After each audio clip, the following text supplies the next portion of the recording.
there, guys? Back to Tires Every Day. So you've seen there, I've constructed the Tire Saver 3000. I just kind of dreamed this up in my head the last couple of weeks since I got this room cleared out and started expanding my space. I really had too much stuff in the studio, and there's a shelf on every bare spot of the wall, and it was just really cluttered, and I was having a hard time working. So got a lot of stuff out. Now I've got pretty much all of my complete rigs out. This is just pretty basic construction. It's some decent wood. I used some pine for the cross beams. They were a little expensive. They were about $5 something a board. The uprights are just 2x4s. I measured 7 foot. They were 8 foot, and I used the 3 pieces I cut off to mount it to the wall. So it's not attached to the floor. It's not attached to the ceiling. And I used the skinnier 1x for the cross beams, and it's the width of a 2x4. They're nailed on the outside or screwed on the outside, and it's pretty much the exact width that RC axles can set on it, and the tires hang off of each side. So I was worried about that, especially with like my 4Runner.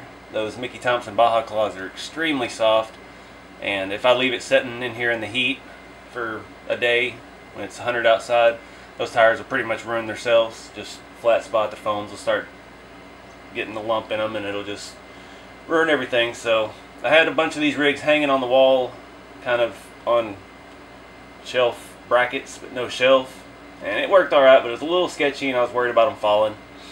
This is pretty solid, so let's take a little closer look. You can see the tires hanging off the edge. The standard axle width worked out perfect.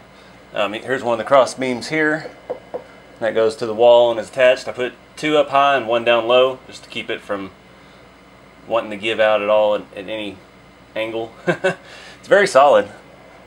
It ain't moving at all.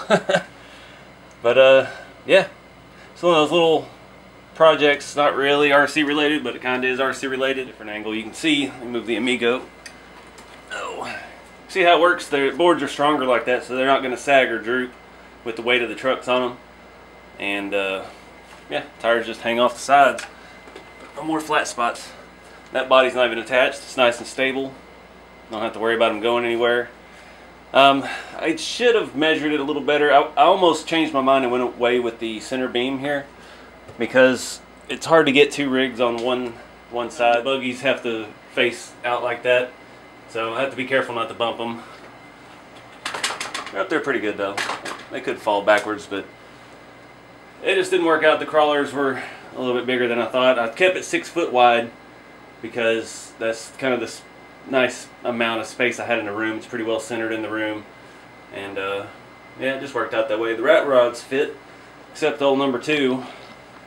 Number 2's rear axle, because it sits so low, you set it up there and the axle drops down 3 inches, and it pulled the fake airbags apart, which kind of sucked. So it gets its own shelf here somewhere else. But anyway, I appreciate you guys watching. If you're interested in any of the tools I use, my most favoriteest tool in all the world, my Makita speaker. Check out my Amazon Associate Influencer store. Just has links to some of the basic stuff I use around the shop, the lights, the hand tools, and things like that. And it does have some scale stuff in it. I'm adding stuff every day. But yeah, I appreciate you guys watching. Be sure to like, subscribe, and share, and keep a scale. I'll see y'all in the next video.